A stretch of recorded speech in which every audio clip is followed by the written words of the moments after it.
नमस्कार, ईश्वरी arts Marathi YouTube चॅनलमध्ये आपले मनापासून स्वागत आहे।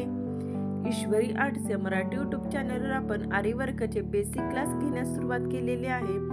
आजचा हा क्लासचा 28वा दिवस आहे। आपण अशा प्रकारे वेगवेगळ्या आकाराचे मणी कसे स्टिच करायचे हे पाहिलेले आहेत। गोलाकाराने मणी कसे स्टिच करायचे हे सुद्धा आपण मागील व्हिडिओमध्ये पाहिलेले आहे। त्रिकोणाकार त्याचप्रमाणे असा या आकाराने सुद्धा आपण मणी कसे लावायचे हे पाहिलेले आहेत। ते तुम्ही मागील व्हिडिओमध्ये जाऊन पाहू शकता। या प्रकारे तुम्ही सुद्धा असे वेगवेगळ्या आकाराचे मणी स्टिच करायचा व असे वेगवेगळे आकार काढून मणी लावण्याचा भरपूर सराव करून घ्या। आणि तुम्हाला जर काही अडचण असतील तर ते तुम्ही मला कमेंट बॉक्स मध्ये विचारू शकता। आज आपण चौकोन आकाराने मणी कसे स्टिच करायचे हे पाहणार आहोत। त्यासाठी सुरुवातीला आपण पेन्सिलने एक चौकोन आकार काढून घेणार आहोत। इथे आपण छोटासा असा चौकोन आकार काढून घेतलेला आहे। जरी थ्रेड घेतलेला आहे, सुरुवातीला आपण एक गाठ बांधून घेतलेली आहे। आरी वर्कची सुई घेतलेली आहे। हा थ्रेड आता आपण खाली ठेवून घेणार आहोत। हे पहा, इथे आपण एका छोट्याशा डिश मध्ये मणी घेतलेले आहेत। नेहमीप्रमाणेच आपण मागच्या बाजूला एक सिंगल टाका घालून घेणार आहोत। कोणतेही वर्क करताना नेहमी मागच्या बाजूला एक सिंगल टाका घालून घ्यायचा आहे।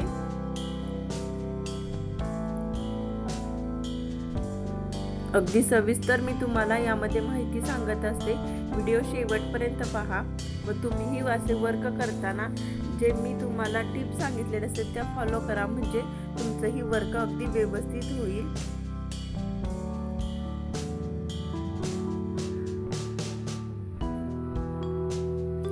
आपण इथे मोठे मोठे मणी स्टिच करत आहोत, त्यामुळे एक एकच मणी इथे स्टिच करायचा आहे।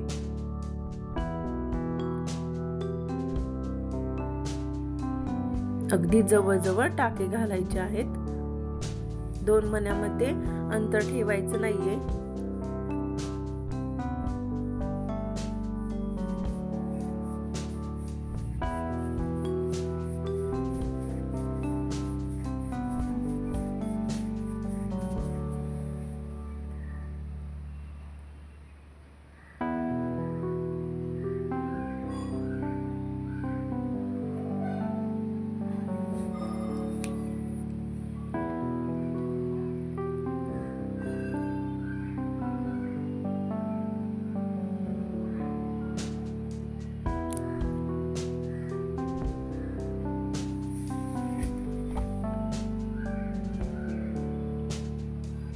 इथे आपण एक मणी लावून घेणार आहोत शेवटचा। पहा, इथे एक मणी लावून घेऊयात।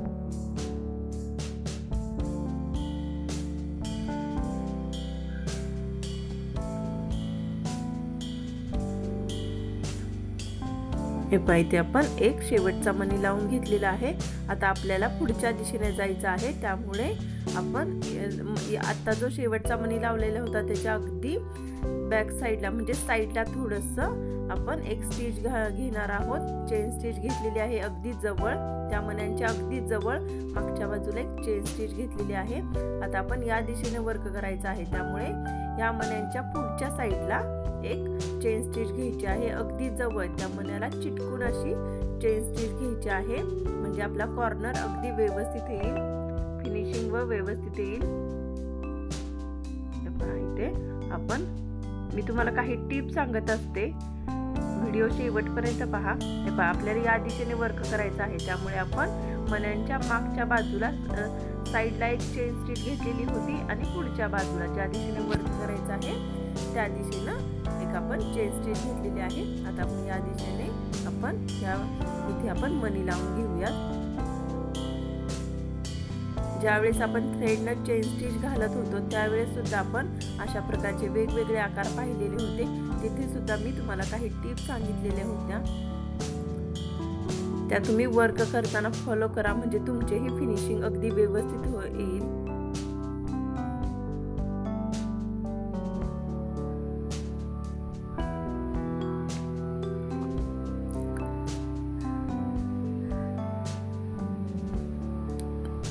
मी इथे थोडे मोठे आकाराचे मणी घेतलेले आहे, तुम्ही शुगर बीट्स घेतले तरी चालेल।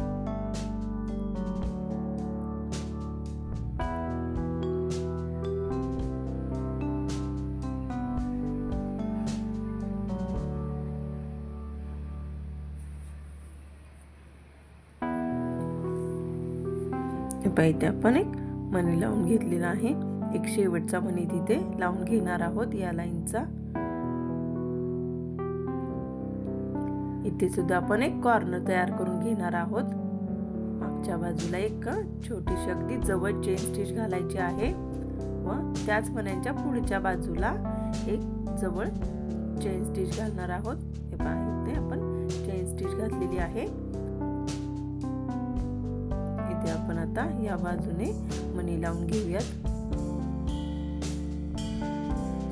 चौकोन, त्रिकोण असे जे आकार असतात त्या आकारामध्ये जर कॉर्नर व्यवस्थित आले तरच हे आकार अगदी आपले व्यवस्थित दिसतात। त्यामुळे कॉर्नर अगदी व्यवस्थित सावकाशपणे घ्यायचे आहेत। आणि हे जे आकार आहे या आकाराने मनी स्टिच करण्याचा भरपूर सराव करून घ्या, तरच तुम्हाला ब्लाउजवर अगदी व्यवस्थित वर्क करता येते। मी तुम्हाला अगदी सविस्तर सावकाशपणे माहिती सांगत आहे व एक एक मणी लावून दाखवत आहे की कसा स्टिच करायचा आहे।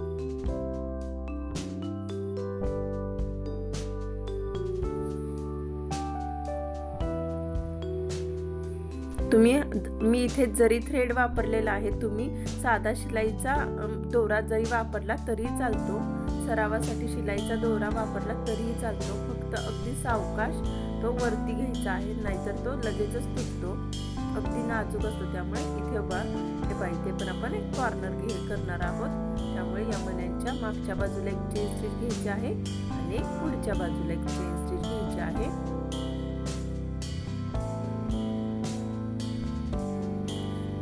आता या बाजूने आपण मणी लावून घेऊयात।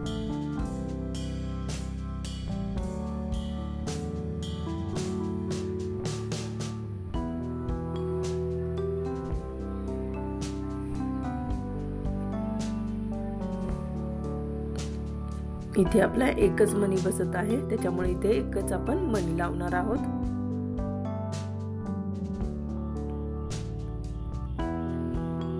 अगदी जवळ एक चेन स्टिच घेतलेली आहे आपण आणि आता आपल्याला इथे गाठ द्यायची आहे। हे पहा आपण कॉर्नर अगदी व्यवस्थित घेतलेले आहे। आता आपण इथे आपल्याला एक गाठ द्यायची आहे, त्यामुळे आपण ज्यावेळेस सुरुवातीचा जो मणी लावलेला होता त्याच्या बाजूला गाठ द्यायची, म्हणजे आपला हाही कॉर्नर अगदी व्यवस्थित येईल, आपले चारही कॉर्नर एकसारखे येतील। पहा इथे आपण एक छोटीशी चेन स्टिच घेऊन गाठ देतोय।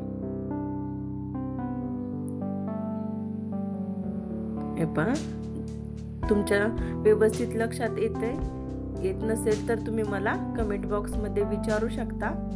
आपले सगळे कॉर्नर एकसारखे आलेले आहेत। ज्यावेळेस आपण कॉर्नर घेतो त्यावेळेस त्या मण्यांच्या मागच्या बाजूला एक आपण चेन स्टिच घेतलेली आहे, त्यानंतर त्या मण्यांच्या अगदी जवळ पुढच्या बाजूला एक चेन स्टिच घेतलेली आहे आणि नंतर असे पुढे मणी लावून घेतलेले आहेत। तुम्ही सुद्धा अशा प्रकारे आकार जे मणी लावण्याचा भरपूर सराव करून घ्या। यामध्ये जर काही अडचण असतील तर ते तुम्ही मला विचारू शकता। व्हिडिओ आवडल्यास लाईक करा, चॅनेलवर नवीन असाल तर सबस्क्राइब करा, बेल आयकॉन प्रेस करायला विसरू नका। धन्यवाद।